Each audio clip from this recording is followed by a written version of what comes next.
That drives down the cost of a lot of things and offsets some of the monetary inflation that happens.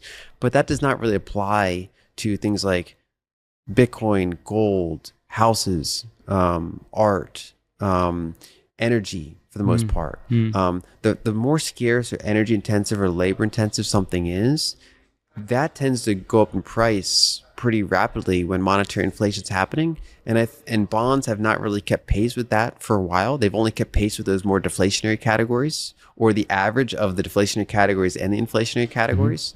And I think that it's really only going to get worse in the coming couple decades.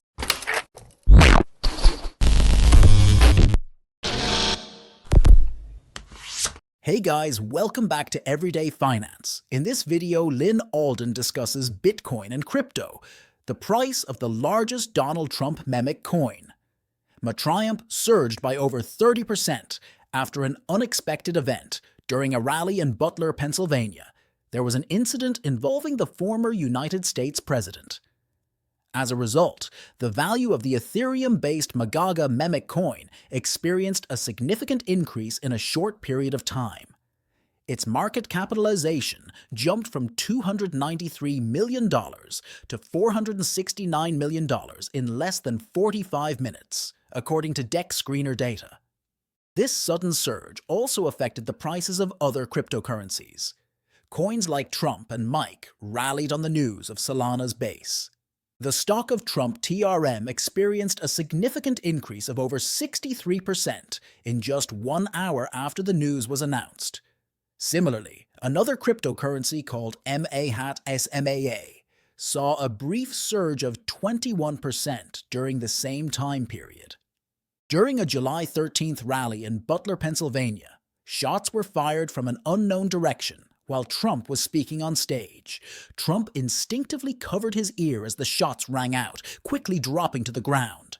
Secret Service agents swiftly moved in to shield him, and his security detail promptly whisked him away from the stage. Trump requested them to momentarily halt as he raised his fist and exclaimed towards the crowd. A representative from Trump's campaign informed the Associated Press that the former president is in stable condition after the incident and is currently receiving medical care at a nearby facility. The president expresses gratitude to law enforcement and first responders for their swift response during this terrible incident. According to a statement from spokesman Stephen Chong, he is doing well and is currently undergoing a medical evaluation at a nearby healthcare facility. Further information will be provided in due course. In the meantime, it is worth noting that President Biden's chances of winning re-election have decreased from 30% to 15%. Trump is currently the frontrunner on the prediction market, with a strong overall probability of 70%. In comparison, Biden has odds of just 15%, while Vice President Kamala Harris trails behind with odds of 9%. Trump, who was initially skeptical of cryptocurrencies, has repeatedly referred to Bitcoin as a scam. However, his stance on Bitcoin and other digital assets has shifted in recent months. And lots of things Lyn Alden discusses, so please watch the video to end and share this video and subscribe our channel. Everyday Finance, thanks. As better savings assets come out, I think the bond market's going to be viewed as less and less solvent. And that it's, the solvency is basically backed up by the ability to print money. And so, for example, in the EU, there are periods of time where, they're trying to not do as much QE, but they still have some countries that have a sovereign debt crisis. So, for example, they'll be buying Italian bonds and selling German bonds to try to even that out. And that's a recipe for political division that can cause all sorts of issues. But I think eventually all countries are kind of trending in that direction, where Japan and Italy and to some extent the United States are in, where the debt is so high, they need constant or reoccurring central bank support for their own bonds. And so you're printing money to pay your own debt interest. And so any holder of the currency or the bonds is either slowly or in some cases quickly getting diluted. So it's not necessarily that they have like a big deflationary blow up and then one day they just stop working, but instead it's just like over time, years and decades, I think we get to the point where their payouts don't buy you as much as they used to, right? They still might meet all of their nominal obligations, But those nominal obligations might not buy you as much house, might not buy you as much gasoline, might not anything that's relatively scarce and energy intensive is I think going to not be bought as much with those pension types of payouts. We live in a world where there's tech deflation, so we get better at making things and making information and making gadgets and things like that. Semiconductors get better, electronics get better, software gets better. That drives down the cost of a lot of things and offsets some of the monetary inflation that happens.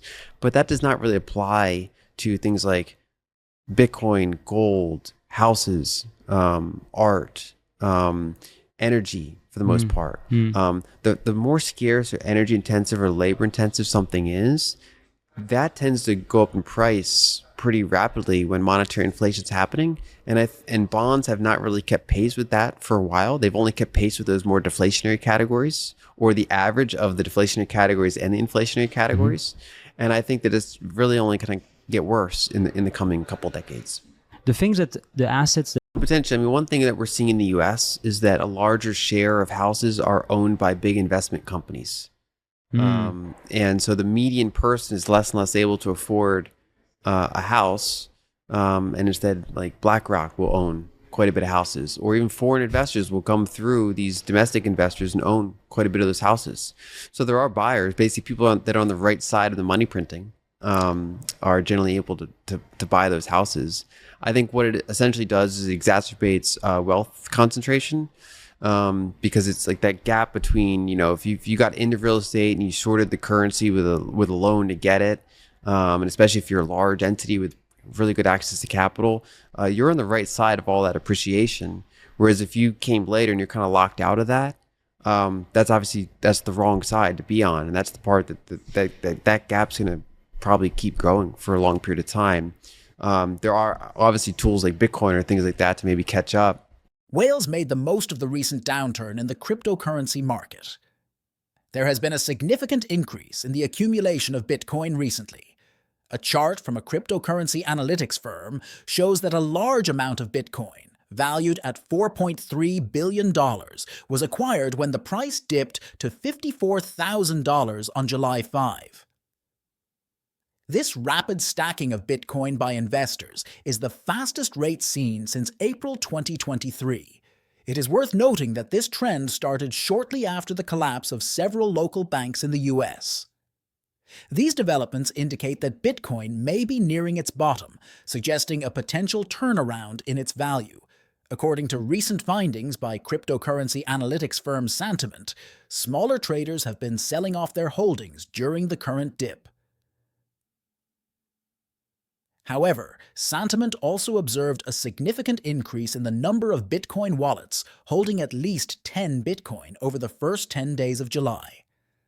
This suggests that there are still some Bitcoin whales who are not planning to stack and hold, but rather anticipate a long-term bullish future.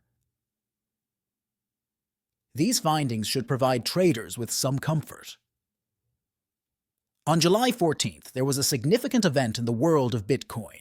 A large holder of Bitcoin, known as a whale, transferred 1,000 Bitcoin worth almost $60 million to 2 new wallets. This transaction was detected by Whale Alert MX. Meanwhile, a German government sold nearly 50,000 Bitcoin worth $3 billion, which contributed to the recent decline in Bitcoin's price. However, there have been some positive signs for Bitcoin recently. It has started to show signs of a price recovery, breaking the $60,000 resistance barrier and increasing by 6% since trading hours closed on Friday. Interestingly, there was a sharp increase in Bitcoin's price immediately after US presidential candidate Donald Trump survived an assassination attempt while speaking at a rally in Butler, Pennsylvania on July 13th. Let's get back to Lyn Alden interview. Let's get back to Lyn Alden. But I think over time, it's, from a saver's perspective, I think housing, especially in these bubbly areas, risks being somewhat demonetized. So when money is weak, when interest rates are zero or inflation's high, they kind of manifest themselves in different ways. So in developed countries, it's often because interest rates are basically zero. In developing countries, they might have positive rates, but inflation's even higher. People store their wealth in something more solid. It could be gold, it could be real estate, and the problem is they drive up the prices of utility things like real estate. They don't know what else to invest in, so they just invest in real estate. In the United States, we often invest in stocks. We often invest in the S&P 500. Instead of paying 15 times earnings for good companies, we'll pay 25 times earnings for good companies because we don't know where else to put the capital. We don't want to hold it in, especially when bonds are barely keeping up with inflation, let alone like genuine inflation. Nobody really wants to hold them. And so they kind of pour into stocks. And the problem is that if a harder money environment ever returns, either because they're dealing with a fiscal crisis and they're trying to raise rates and they're trying to kind of pull that in, it threatens some of those asset prices. And I think that a lot of people that are over invested in those categories in very bubbly jurisdictions, Canada's got a very expensive housing market. Australia's got a very expensive housing market. Parts of Europe have very expensive housing markets. I think those are substantially at risk. Maybe they don't crash, but maybe they go sideways for 10 years, even as inflation keeps happening. So I think those are fairly risky investments. What is the required amount of Bitcoin to achieve millionaire status? In the year 2025, if we predict that the price of Bitcoin will surge to at least $120,000 by 2025, this estimate is based on Bitcoin's historical performance. Typically 12 to 18 months after having events, we believe this price point is considered conservative. Based on the current demand for BTC, Bitcoin is currently trading at approximately $62,000, experiencing an 11% drop in the past week.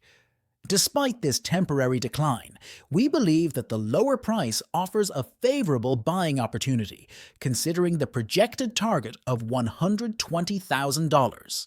Based on our calculations, it appears that investors would need to hold around 8.33 BTC tokens in order to become millionaires by next year. However, achieving this goal requires a significant upfront cost. Specifically, the required 8.33 BTC tokens would necessitate an initial investment of approximately $487,500 at the current price. This substantial investment can be a major obstacle for the average investor. As a result, we recommend considering alternative cryptocurrencies as they may offer a more accessible path for average investors to achieve millionaire status during the bull run. If you learned something from this video, then please like this video and subscribe our channel Everyday Finance, and we will meet in next video. Thanks.